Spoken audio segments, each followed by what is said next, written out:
Hey guys, it is Saturday morning. Um, I'm just jumping on really quick. My family and I just had breakfast, and we're gonna go for a walk, hike, something. We're gonna go do something now. We're gonna go out and move and be active. But today, I want to talk to you about rest. And if you're just jumping on, say hello, say good morning. Hopefully you have a cup of coffee or a cup of tea like I do. It's so good. So, please, hey Yanni, how are you doing? We're coming to see you next week. Well, we're going to be in your in Florida next week, so hopefully we get to see you guys. So we are talking about rest right now. I'm sorry, I'm kind of moving around a little bit. And the coffee is just so good. I know, it's a huge cup. And look, it says, it puts it backwards, but it says my cup. And then on the other side, it says eyebrows, check, mascara, check, glasses, check, coffee, check. Because I can go out of the house almost naked as long as I have my eyebrows on, my eyelashes on, and my coffee, and my glasses. I am outside without my glasses right now, but I won't drive without them. So, which, going back to rest is my way of looking like I'm rested when I'm not rested. Because that happens all too often. And so I just want to talk about rest today really quickly. And rest is really hard. My daughter's waving at me. Rest is really hard and also important. We literally can't live without rest. We do survive as parents, especially new parents, with little rest for at least a period of time. And I'm told it gets easier. I'll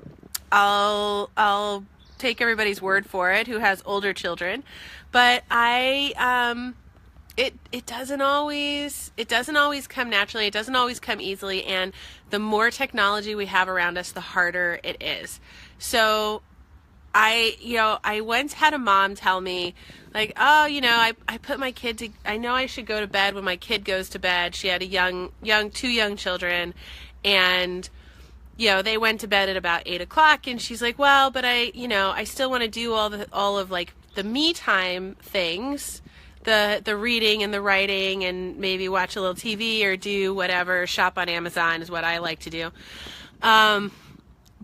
But I stay up until like 11, 12 at night, and then my kid gets up in the middle of the night and I'm really tired, but I still want that time, but I'm exhausted. But I still want that time, but I'm exhausted. And I totally understand the desire to get some of that other me time or alone time or time with your partner in after the kids go to sleep. But really, if you're exhausted all the time, something's got to give.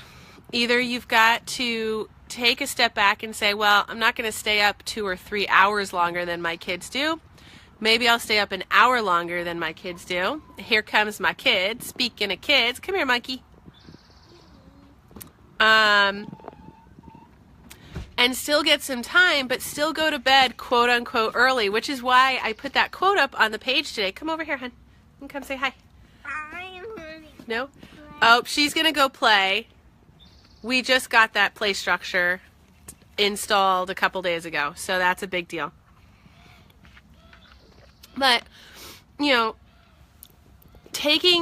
acknowledging that in order for us to get rest, a lot of times, if you have children in the house, you've got to be resting when they're resting so that you can meet the demands of the day. And if you can take the opportunity to do that or cut back on the time that you're spending awake after the kids go to bed, good chance you might have some more energy to really get quality time out of what you want to do. Okay, hang on, Bubby. The other thing on rest, and I did it for a long time. I went to bed when my daughter went to bed. It was the best piece of advice my doctor gave me. One of the best pieces. I went to bed when she went to bed, and even today, I don't go to bed when she goes to bed. I actually sleep a lot less than the average person, which is not normal and not something to strive for. But I still rest. I have started doing a few things that have really made a difference in my rest quality. So sometimes it's not so much about how many hours you get. Oh, I got 8 hours or 9 hours or 7 hours or whatever it is.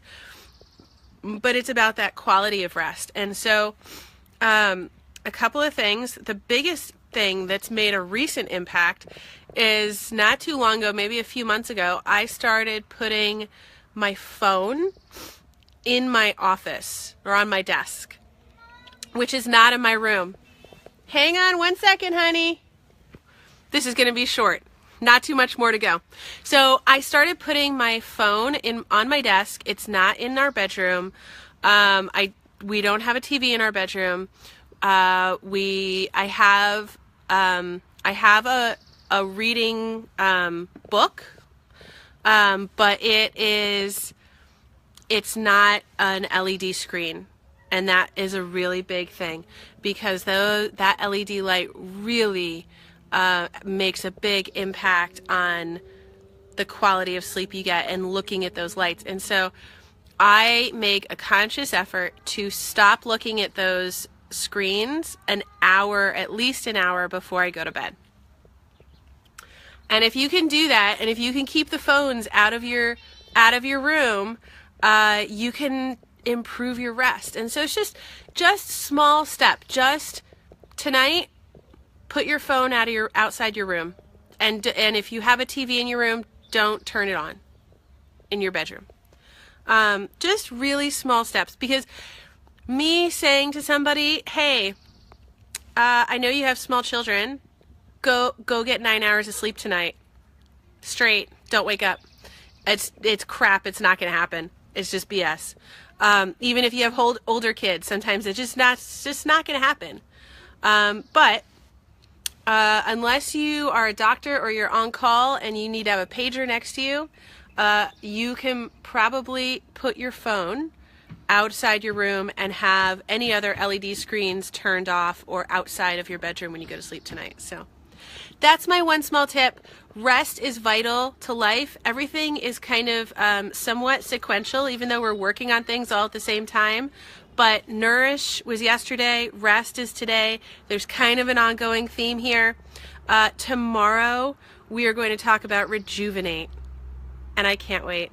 Thank you guys so much. I'm so excited. I'm going to go push my kid on the swing and then go for a hike somewhere. Take care.